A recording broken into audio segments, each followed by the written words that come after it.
They gathered in the torchlight, blades drawn, arms cut, blood spilled not in battle but in silence. A bowl passed from hand to hand, dark and steaming in the night. Kings drank, warriors swore, strangers became brothers. No parchment, no seal, only crimson binding crimson, a covenant older than empires and far harder to break. Those who betrayed it did not fall by sword alone. They fell by something deeper, something that still waits in the shadows of history. They said the Hittites trusted paper less than they trusted pain. In their courts, treaties were not signed with ink nor pressed with seals. They were written in wounds. When two kings met, enemies turned to allies. The ritual was always the same. A blade drawn across the forearm, the blood welling up bright under torchlight, each drop a word, each scar a signature. The wounds bled into bowls, sometimes mixed with wine, sometimes swallowed whole. And as the liquid passed between lips, oaths were bound tighter than any law. The Hittite tablets speak of it in fractured lines, as if ashamed to say it aloud. They describe oaths, sworn with the blood of brothers, pacts sealed in flesh, punishments for betrayal that called down not only armies, but gods. For to break a covenant of blood was to invite the wrath of heaven itself. It was not just the Hittites. Far to the south in the dust of Mesopotamia, kings of Akkad and Babylon echoed the same ritual. Chronicles whisper of warriors who slit their palms, pressed them together, and let their lifeblood mingle until it dried into a scar that bound them as one. In that moment, tribe became tribe, clan became clan, and strangers became kin. A bond no council could overturn. But perhaps the most chilling story is older still, told on the steppes, where the grass rolls like an ocean, and the sky is a ceiling of iron. Here among the Mongols, blood was not a symbol. It was a covenant that could shift the fate of half the earth. Temujin was only a boy when he met Jamuka, two sons of the steppe bound not by birth but by choice. They cut themselves, mingled their blood, and swore eternal loyalty as Anda blood brothers. For years they rose together, conquering rival tribes, uniting scattered clans. And yet when ambition grew, when destiny stretched too far, Jamuka turned against him.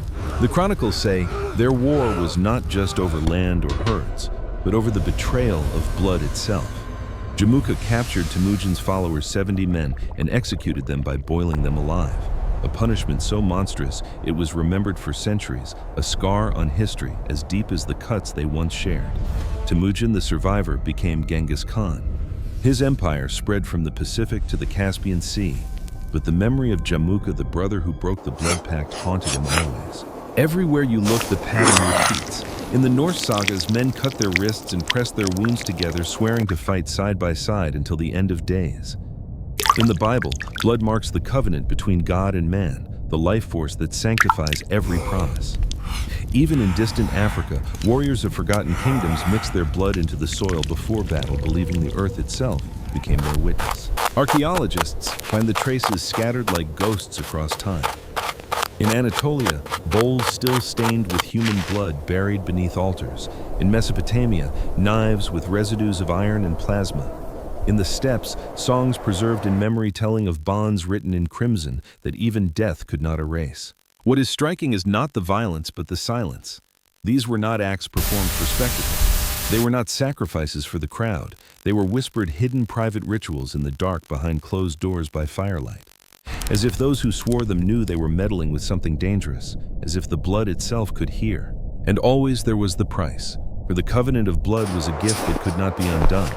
To betray it was to tear open the very thing that made you human. And those who broke it, kings, warriors, brothers, were remembered not for their power, but for their curse.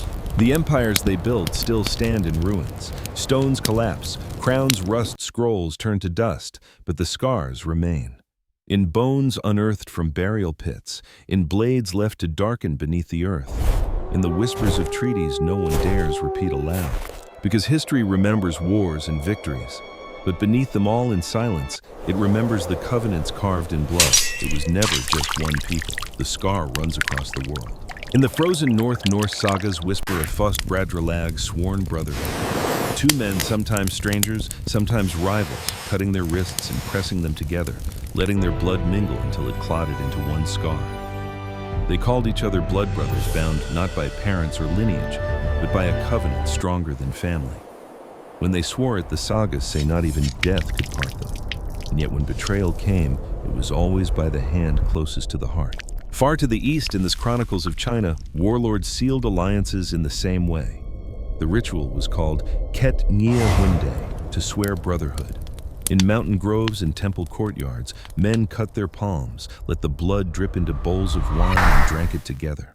The oath was spoken before heaven and earth, before ancestors and gods, brothers in life, brothers in death. Later storytellers would immortalize it in the romance of the Three Kingdoms, when Liu Bei, Guan Yu, and Zhang Fei swore their bond beneath the peach blossoms. But behind the poetry was a truth. In a world of shifting loyalties, blood was the only chain that held. Across the seas in Africa, the tradition takes another form. Among the Kikuyu and the Baganda, young warriors cut their arms and let the blood drip into the soil. The earth itself became the witness. To spill blood upon the ground was to feed the ancestors, to make the land itself rise as judge if the oath was broken. Here, blood was not just a covenant between men, it was a pact with the world itself. And in the Middle East, echoes resound in the ancient scriptures.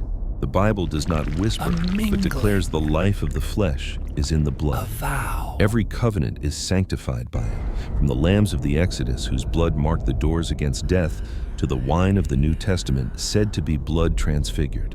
To covenant in blood was to reach for something eternal, something beyond human law. What is haunting is not the similarity of these stories, but their persistence. Different lands, different tongues, different gods. Yet everywhere the same ritual repeats: a cut, a mingling, a vow. It is as if humanity scattered across the earth discovered the same dark grammar. As if every culture in its own way heard the same whisper that the truest bonds are not carved in stone but in flesh. And the deeper you follow that whisper, the clearer the pattern becomes. This was no accident. This was memory. A language carried in blood itself. Archaeology has a way of unearthing the things we hoped were only stories. In the ruins of Hattusa, the Hittite capital bowls have been found buried beneath altars. Simple clay, unremarkable at first glance. But under the microscope, faint residues linger, iron hemoglobin traces that speak of human blood. These were not vessels for grain or wine. They were instruments of covenant. In Mesopotamia, archaeologists uncovered knives whose edges carried something stranger than rust. A residue too rich in protein, too complex for ordinary sacrifice. When tested, the pattern aligned with plasma, blood not poured out on the ground but collected preserved. It seems the stories of blood oaths were not exaggerations. They were memory written in the chemistry of the soil. Even in the steppes of Mongolia, researchers found echoes of the Anda brotherhood. Burial mounds contain pairs of men laid side by side, not kin by birth, but buried as one. Their bones show the same diet, the same scars from battle, even traces of mingled DNA in shared drinking vessels.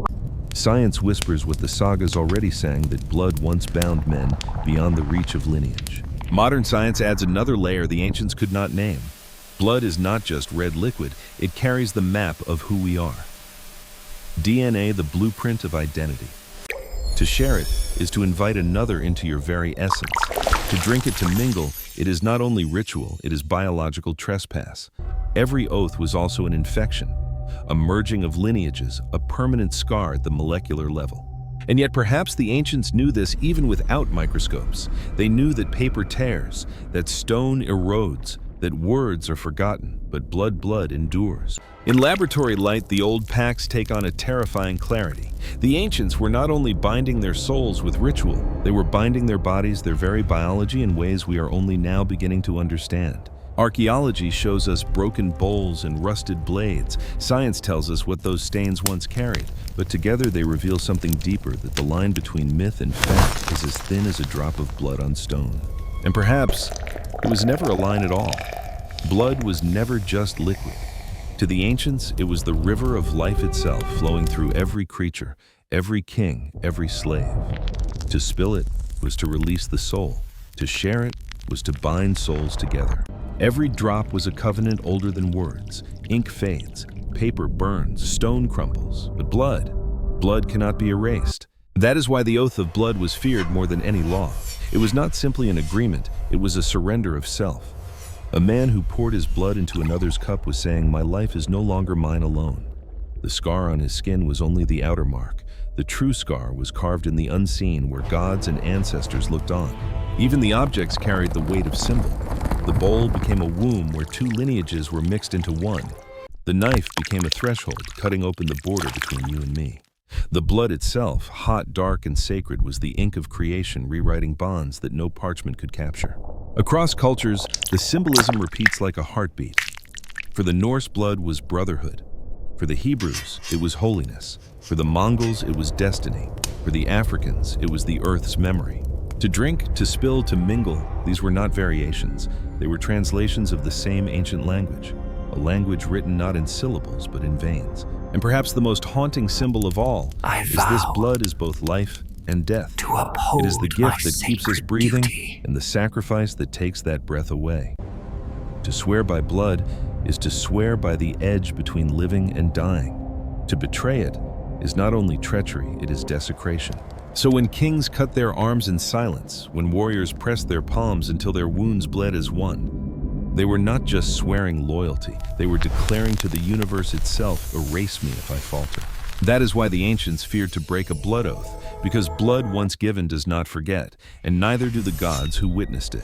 Perhaps the truest lesson is this: empires are not built on marble, nor on crowns. They are built on trust, and trust for most of human history was written in blood. We in the modern world like to believe we have moved beyond such things. Our treaties are signed with pens, our contracts typed in ink, our loyalties declared with flags and anthems. We imagine ourselves distant from the shadows of the ancient fire. And yet, look closer. Every oath we still take, every pledge of loyalty still carries the ghost of blood. Soldiers swear to die for their nations. Lovers cut their initials into their skin. Revolutions rise and fall on promises that cost lives. Even when blood is not spilled, it hovers beneath the surface, the unspoken currency of every vow. Perhaps the ancients were not primitive at all. Perhaps they understood something we prefer to forget, that words alone cannot hold us, that trust is not forged by ink, but by the willingness to bleed. And so the blood pact lingers disguised but alive. When a soldier falls beneath a banner, is that not blood, sealing a covenant with the state? When a martyr dies for an idea, is that not blood binding a community tighter than law? Even our myths remind us, heroes swear by blood and gods demand it. The ancients carved their truth with knives. We cover ours with ceremony, but the covenant remains. It never truly ended. And that is perhaps the most unsettling thought of all, that the empires we call modern, the nations we believe enlightened, still rest upon the same foundation as the Hittites and the Mongols. A foundation red and silent, hidden just beneath the skin. So the question lingers. If blood once bound tribes into nations, if empires once rose and fell on crimson oaths, then what of us? We like to think we are distant from such things, that our contracts are paper, our promises digital, our loyalties clean. But the soil remembers, the bones remember, and perhaps somewhere deep within us we remember too.